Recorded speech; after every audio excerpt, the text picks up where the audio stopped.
Good afternoon, everyone. Jill here with North Texas Vegetable Gardening, canning recipes, a little bit of everything. Direct sow versus seed starting. What's best for what? Stay tuned.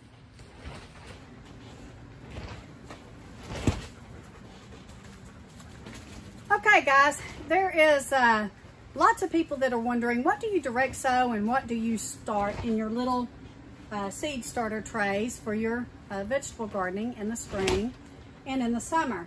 So we're going to talk a little bit about that and why it's best to do certain things in a seed starting tray and why it's okay to do other things in a direct sow. Direct sow means you put the seeds directly in the ground. So we choose to seed start our peppers and our tomatoes. And you can see here that my husband built this great seed starting table, and we have been starting seeds since probably around the end of December, 1st of January, and I'll show you what those are looking like now. But for your tomatoes and peppers, especially peppers, they take a very long time to germinate. They have to have the right conditions, which is warm soil, and so these are all on heating mats. Tomatoes are pretty much the same way. Now, that being said, I have direct seeded tomatoes in the ground, and I've had success with them, but not like when I've either had to go out and buy, which I'm not this year because we started them ourselves, or already established plants, or seed starting. So my already established plants, of course, normally take off pretty quick in the spring and they start to produce. There have been many times, I'll say, that my direct seeded tomato plants have caught up with the already established plants, but they do slow down because we start to get hot by that time of year, and tomato plants just will not produce and they will not bud out once your evening temperatures get above 78 degrees. So you want to get a good start. So that's why we start our tomatoes and our peppers in December and January for the high tunnel, so that we can go ahead and get them planted. All these tomato plants, which I'll show you in a minute, were seed started in trays, and I started them last September. And then what we have in our 4-inch pots, we started back at the end of December, 1st of January. So for your seed starters, and to use the seed starting trays, you want to do your tomatoes, your peppers. We have celery over here. We started our cabbages that way, but you can direct seed cabbage. I've done that and been very successful at that. We've started some cone flowers, which are the echinacea flowers. So those are doing well. We've started marigolds in the seed starter trays. We've started cosmos, and we are starting petunias that way. This way we're able to get a jump on it. So for seed starters, mainly, most gardeners want to start out with tomatoes and peppers. And so you want to try to go ahead and get your seeds started in seed trays. This helps them to get their roots established better. It helps to strengthen the plants. And then you transplant them, or we transplant them, to a little 4-inch pot and get the root system even more established, and we're able to then start fertilizing them and feeding them. And so then when we put them in the ground, they're very healthy plants.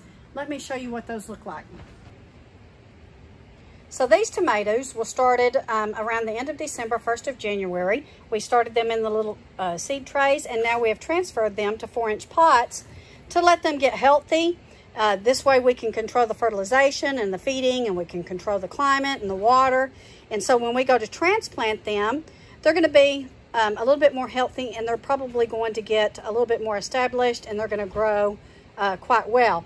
So here are some of our pepper plants. Guys, these were started at the end of December and the 1st of January. So these, you can see, are kind of slow starters, and we have many more over here. And they're looking quite well, and these will go in the ground and in wicking tubs and in containers before much longer. So these beautiful tomato plants that you see here were started around September, guys. And we planted them around the end of September, 1st of October in the high tunnel. And we fostered them over the winter, and they are starting to prosper, and they are looking gorgeous. And we have lots of tomatoes on these bushes. And so they have done quite well. And these were all seed started. So for direct sow, we direct sowed our onions. Excuse me, my allergies are getting me today. We direct sowed our onions in a soil pot, and then I pulled them up, and you may recall, after I pulled them up, I came in here and transplanted them, and they're doing terrific. So these were all direct seeded, and it's called surface seeding, and that is when you just kind of lightly spread the seeds over the soil, water it down, keep them watered, and when they start coming up, you go to transplant and you're ready to go. Kohlrabi, this was direct seeded right into the soil. It is doing well. My husband direct seeded pinto beans into the soil. It is doing well. My bush beans are direct seeded into the soil. You can see they're starting to come up. Beets are another thing you can direct seed. Turnips, you can direct seed. Spinach, you can direct seed, and again, that means putting it directly into the soil and not starting it in a seed starter. Here's some spinach that I started back in the fall, and it is still prospering and looking beautiful. So, radishes, you can direct seed. These are doing fantastic. However, my Napa cabbage, this was started in the little seed starter pots. The eggplant was started in the seed starter pots. Lettuce, you can direct seed. My kale and my broccoli were started in the seed starters. And you can see my black-eyed butter beans are starting to come up. They are direct seeded. You can direct seed your cucumbers. You can direct seed your cantaloupe. And then I have more cucumbers here. In this raised bed here, we have direct sowed the carrots. Those are like a surface sow. You sprinkle them on top of the surface. You rake them in a little bit and keep them wet until they start germinating. And we have direct sowed our lettuce as well. So there's lots of things. Lots of things you can direct sow, and then there's things that it is better that you start in your seed starting trays.